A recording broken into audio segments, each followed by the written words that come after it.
everyone. I'm Kate Weber, Google Quantum AI's public policy lead, and I'm very excited to join you this afternoon to introduce Dr. Kathy Foley, Australia's chief scientist. She's the most senior science and technology advisor in the country. Dr. Foley, as a researcher, studied solid-state physics and its applications, and she made groundbreaking contributions through her work on high-temperature superconducting devices, which helped lay the foundation for Australia's quantum computing or quantum community in general today. She previously served at Australia's National Science Agency, the Commonwealth Scientific and Industrial Research Organization, including as its chief scientist. And she's held leadership roles at a number of scientific societies. And I'm especially excited to have Dr. Foley here today because she's very committed to tackling gender equality and diversity in the sciences. I think she's very inspirational, and I'm really looking forward to hearing from her. So this session is live. Dr. Foley will be speaking live, and we also have some time for live Q&A at the end, which I will moderate. So please do put questions in the chat feature as she speaks, and we will get to those when we finish. And now over to you, Dr. Foley. Thank you. So thanks, Kate. And that's a lovely introduction, really appreciate it. And I'd also like to thank Google Quantum AI for letting me speak here today. For me, it's an extraordinary honor. I'm coming to you from the lands of the Gadigal people of the Eora Nation in Australia, in Sydney, and I want to pay my respects to the traditional custodians of the lands that I'm on, their elders past, present and emerging. And I want to recognise that this is the longest living culture, and it continues to provide significant contributions to our scientific understanding. I know I've got a lot to learn from them, and this is a picture of what is actually the oldest engineered structure thought to be in existence, tens of thousands of years old. They still haven't quite nailed the age of it. And this is a fish trap up in the northern part of New South Wales, which has been operating, allowing Indigenous people to be able to catch and control fish so that they could be always having something to eat. So I always, in Australia, we always tend, as respect to our First Peoples, start off with an acknowledgement of our First Peoples. So today, I'm going to start by imagining designing an industry, starting with a blank piece of paper. And of course, I had to have an engineering pad. So that is what I want to do today. Rather than just rake over the details of all the things that quantum science is up to, because I know I'm in a room with some of the world's leading researchers in this field, so I don't want to go there. Instead, I'm going to assume that we have the full quantum stack nailed. Qubits, hardware, software, and the algorithms all coming together to deliver that fully error-corrected quantum computer we're all chasing. But what are the other aspects we need to consider? If we want to design a quantum industry, that is best practice. So when I ask this question, we might think first of the talent, secure supply chains, whether we've got investors or consumers and customers. But it is difficult to even consider designing a quantum industry when the foundations and the technology and the landscape are constantly shifting. In fact, there's something really interesting that was released recently. We're seeing that businesses are recognizing the impact that quantum will have on them. They don't actually understand the need to prepare for it. So this survey, which came out a week or so ago from the UK, shows it. 81% of business leaders think quantum will disrupt their business by 2030. Nearly 30% are planning for this. Nearly half think the disruption will be here in 2 and a bit years. 72% are beginning to plan, but not until 2024. But the interesting thing is 100% said that quantum computing will disrupt everything. Wow. So to create an industry is not something that we can just go ahead and just do it. This might not be the best way. We can't just let things happen. We've seen the unintended consequences of social media left to grow without planning, from influencing elections, the explosion of fake news causing serious social disruption. So this is our chance to design a blueprint for a quantum industry. And if we want to design our quantum industry right, we need to think a bit more broadly than just the tech, the talent, and the investment. So things like diversity and inclusion are going to be really important. Also, the impact it's going to have on low GDP countries. Whether we've got the timing right, when we're knowing that quantum is going to be some time out. So what do we do in the meantime so we don't hit that valley of disillusionment in the Gartner hype curve often refers to? What are the environmental impacts, the metrology, the standards, the social license, and the impact? And these are just to name a few. So this might seem like an incomprehensible list, but these issues can be clustered into three groups: environmental, social, and governance considerations. And I've done that here on this slide. And I'd like to call this the ESG stack, an accompanying stack to the traditional quantum stack. And for the rest of my talk, I want to look at how we develop the quantum industry from these three perspectives. So let's start with social. So while it's easy to think that quantum is all about the tech, we need to remember that people will be the foundation of this new industry. And we're currently, well, I have to ask the question, are we currently embracing the full human potential? I have to say no. I think anyone going to any quantum event notices lots of men. There are limited, if any, statistics recorded about gender balance in the quantum industry. However, I've been involved in superconducting electronics for decades, and over the years, I've been actually recording the number of women and the gender balance in the attendees. So the best data I can get to women in quantum is probably these stats. And this is data from the Applied Superconductivity Conference being held again this year in Hawaii, the European Conference of Applied Superconductivity held in the off years, and then the International Superconducting Electronics Conference. And you can see here year and percentage women.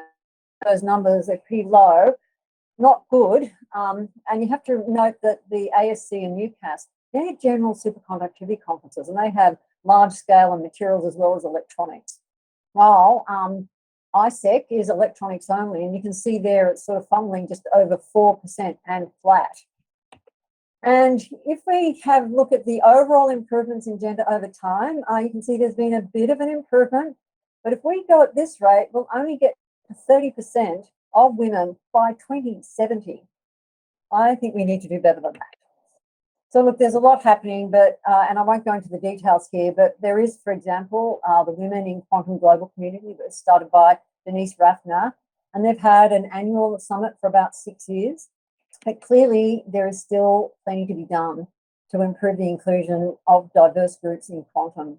And we also need to look not just at gender, but at the broader aspects of diversity, diversity of background, diversity in thinking, diversity in experience. And the quantum industry cannot advance if we don't embrace our full human potential. So in designing a new industry, we have the opportunity to design in new ways of working that better support a diverse workforce. We saw a shift post-COVID with digitisation, creating even more opportunities to work remotely and flexibly. And this shift in ways of working has made workplace culture more accommodating for different work styles. Great. However, in making these changes, we need to ensure they allow equal opportunity for all workers. Working from home is not a silver bullet, by the way. Getting diversity right is complicated, and I am not going to pretend I have all the answers. But something needs to be done. Women in quantum are at about 5% of that. So embracing diversity in our workforce is how we can gain the novel insights needed to solve the challenges we face to get to where we want to go to. And it will help accelerate the application of existing technology solutions and also the development of new ones. A diverse team is more likely to design and create solutions for a diverse population. We also need to look at diversity and inclusion at a country level. So let's have a look at this chart here. We see reports on the investment of quantum globally. And look, we're marveling at the scale of the investment in some countries, and lots of countries recognize the disruptive nature that quantum is going to have, and they're investing heavily. But if quantum is going to have a worldwide impact, as it's shown with that UK report, we must look at what is happening in South America, Africa, the Pacific, those countries that are grey on this map. If quantum is going to be so disruptive, what will happen to the countries that are not preparing that? And just as increasing diversity in the quantum workforce will lead to both innovative ideas and solutions for a broader population, a greater representation of countries working in quantum will both improve the diversity of thought on the table, but also design solutions that may work across the globe. Low GDP countries need opportunities to help share the direction of and shape the direction of our quantum industry and the benefits of its output. Now for some environmental considerations. We need to consider our supply chains. What materials do we need now and into the future to build the quantum technologies that we want to do? We've seen the impact of concentrated supply chains in the semiconductor industry, where droughts in Taiwan and increased demand for semiconductor chips have resulted in long waits for consumer appliances and even cars. And if you're trying to buy a Tesla here in Australia, you can wait for over 6 months. Our quantum industry will require secure supply chains of raw materials, cryogenics, semiconductors, fab and vacuum equipment. By considering our supply chain needs now, we can design the future quantum industry to have a circular economy model, a model where quantum technologies could and would be designed and manufactured in a way that allows materials to be regenerated, reused, recycled. Another consideration would be the environmental impact of the quantum industry. The impacts of climate change are rapidly increasing. Just look at the recent floods experienced here in Eastern Australia, not to mention the crazy wildfires and the huge temperatures happening across Europe just this week. In order to meet the aims of the Paris Agreement and to limit global warming to 1.5 degrees C, we have a responsibility to design the quantum industry with Scope 3 emissions front of mind. And these are the upstream and downstream emissions that account for more than 70% of a business's carbon footprint. Now, considering this now will create a more sustainable and responsible quantum industry in the future. And quantum industry itself can potentially help address environmental issues and find solutions to climate change. And this is a great report by the McKinsey company. And there are opportunities to use quantum computing to design new fuel, batteries, clean technologies, and stabilize the grid. So it's sort of like we're pulling ourselves up by the bootlaces. Quantum technologies have enormous potential to be used for social and environmental good. And I believe we have a responsibility to harness the power of these technologies and use them to solve those huge, urgent global challenges. All right, now to governance. This is the third consideration I'd like to talk about, and making sure we have the right governance in place from the start.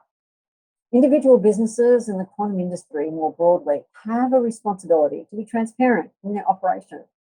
Quantum technologies, as well as emerging technologies like artificial intelligence and machine learning, rely on enormous amounts of data, sometimes personal or biometric data. To build trust in these technologies, organizations should demonstrate the measures they are taking to use this data responsibly and store it securely.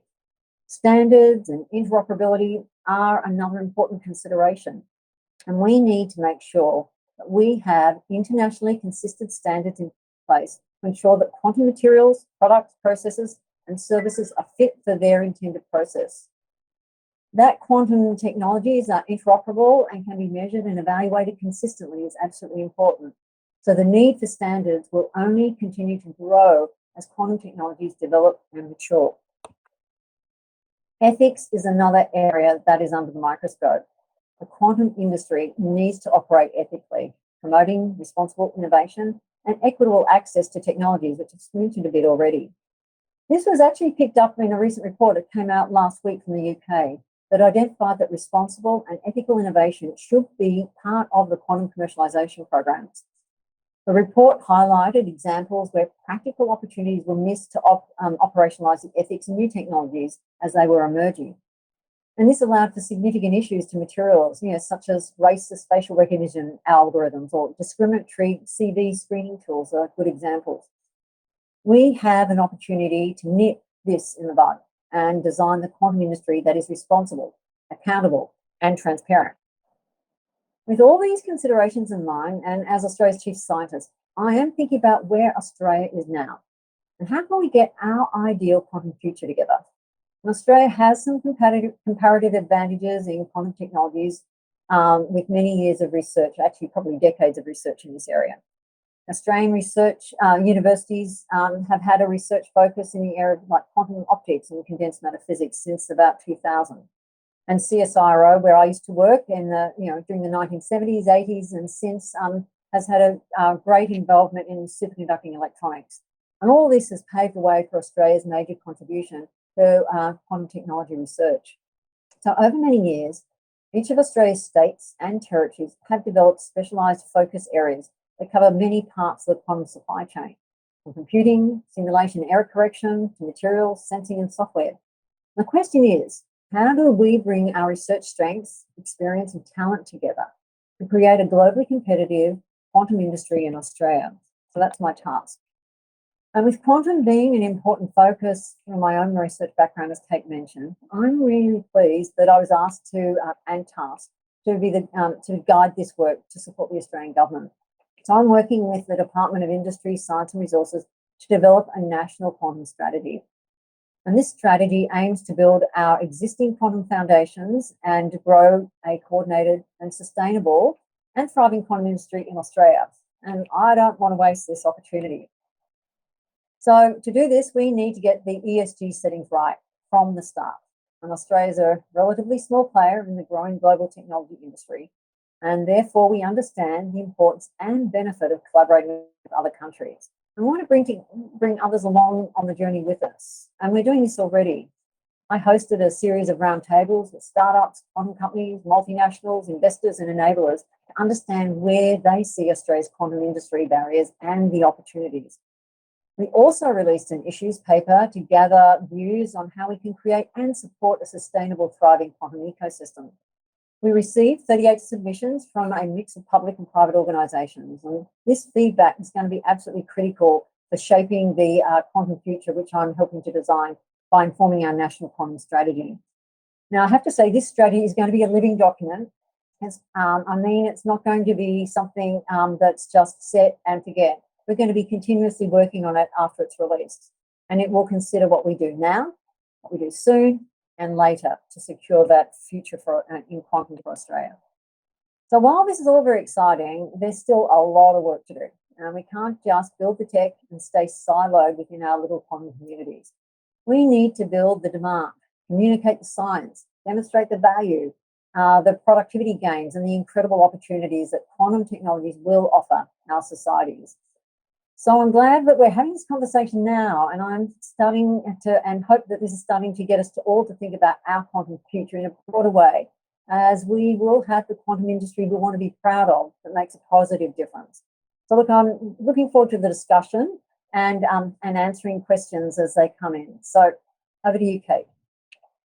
Thank you very much, Dr. Foley. And I'll start us off with a question or two and give folks a chance to add more to the Q&A box on the live stream. So everybody, please go ahead and do that.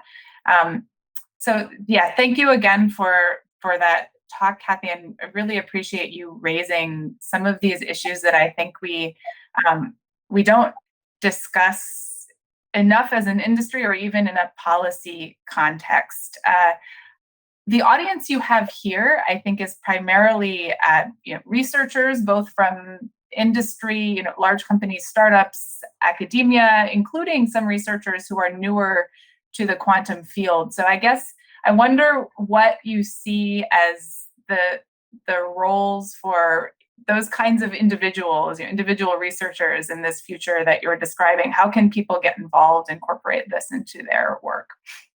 Yeah, look, it's a really important question because when you're at the coalface, going through and trying to get your device or your system or your software to work, these sorts of things probably aren't front of mind. But I think if we go about thinking in terms of first of all, you're getting a proof of concept, but when we take it to the next level, how do you think about designing for reuse or the materials that you use?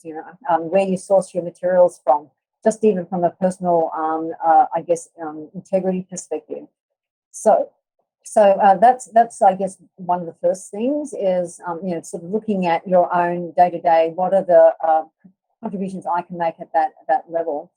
I guess the other is also making sure that when you're part of meetings that you're say from a diversity and inclusion perspective, thinking about making sure we engage and involve the broader community, sort of asking that question, why is it we've been pretty unsuccessful in attracting women, for example, into quantum? And are there roadblocks there that we've created so that it makes it hard to be female and a quantum engaged in the quantum industry in some way? So I think looking at the day to day and understanding our unconscious bias is always something important. I guess the other one is also, it's amazing how if you just start the discussion and the conversation and just putting it out there and having this is almost like the ethos of a place, the culture of the thinking of this particular, the broad global community in this thinking, for example, how might we reach out to, if you look at that map of who's engaged in things quantum, there's some pretty grey areas there. And so what are we doing to make sure that Africa, Pacific Island nations, South America are actually engaged in some way? How do we actually reach out to them and think of ways to engage, especially since post-COVID, we're finding it's easier to reach out to people digitally, but you don't necessarily have to jump on a plane and have the expense of building those relationships. You can do an awful lot by just creating those connections via a Zoom call or a Google Hangouts call or something like that. So I think it's first of all just starting the conversation is the first one, and then looking at the individual personal things that anyone can do. Yeah, I think that's a great point. And that's actually, this is the second year in a row where this symposium has been entirely virtual. And I don't know if that will continue, but it certainly, we saw last year a big uptick in attendance, of course, from other parts of the world for that reason. So yeah, can I jump in there? Last year, I had the great honour to host the International Union of Physics and Applied Physics, IUPAT, conference on international women in physics. It had been delayed because of COVID and by a year. And then in the end, we bit the bullet and decided to run it online.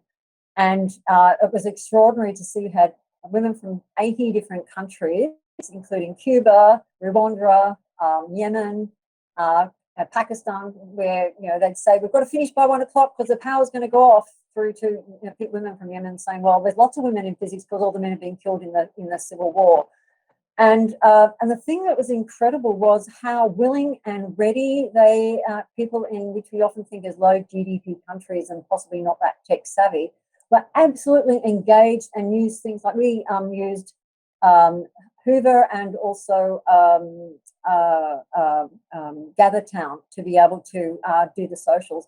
And they just really got into it and made connections in ways which I did not expect it to be so successful. And we're trying to follow up now with other workshops and training and things virtually. And it means that anyone can join. Well, if we'd actually run that conference in Australia, most of those people couldn't come because of visa issues, the cost of travel. Just for many women, just being able to get away from their day-to-day lives is difficult. So this is something where, I really think it's great for everyone to get together. I don't want to discount that. But the power of digital engagement is extraordinary. I think we've still got a long way to realise that. Yeah.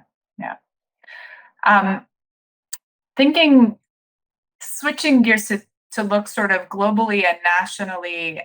So you mentioned some of the investments in various countries. I know that as you've looked at what to do in Australia, you've kind of studied what other countries have done with their national quantum strategies. I wonder if you have any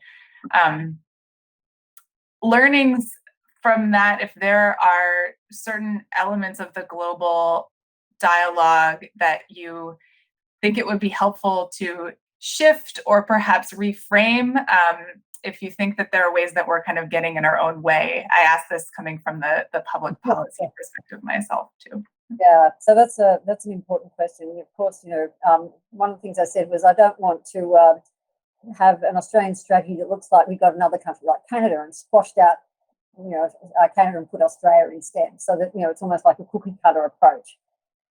Because I think if you go through looking at the strengths of all the different countries involved in quantum, everyone's sort of got their thing. I know that some countries are much bigger than others, but we all recognise that no one country probably is going to nail this on their own. We see that any of our big breakthroughs, and to be honest, if we just focus not on the sensor systems and the other things that are probably going in train and a smaller component, humanity being able to achieve a fully error-corrected quantum computer is, sort of like putting a person on the moon or Mars, in my view.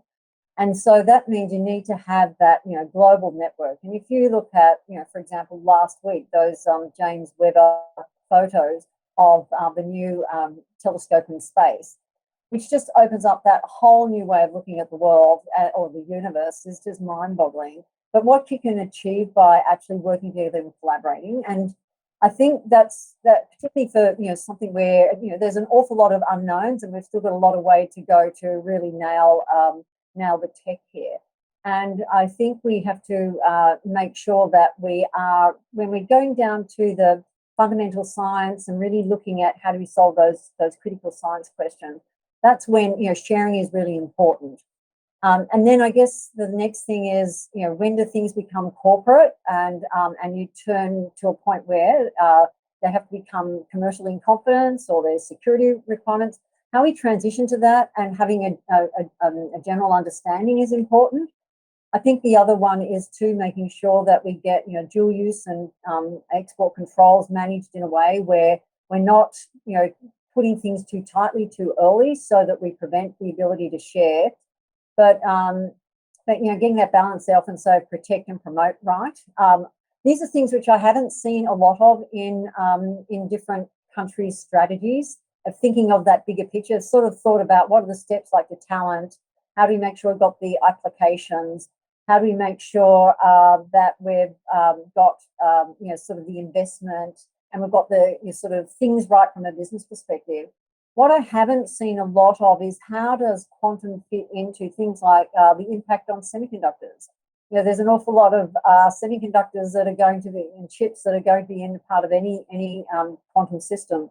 And yet, we know that we've got a real problem with delivery of them now. And we know that the regular electronics industry is going to grow. I heard a quite overwhelming statistic where apparently 40 billion devices are connected to the internet now. By 2030, which is not that far away, 350 billion devices will be connected. So if you think about the volume of materials, the volume of how to make that many number of chips and get them available, and also making sure that we've got distribution lines that are equitable, that's going to be hard to achieve, to be honest. So that it's almost like we've got to a point where semiconductors and tech is almost like in the modern day the same as water and energy and food. And making sure we've got that available and thinking in terms of how do we design for that as we get to an industry, I think that's going to be really important. Yeah.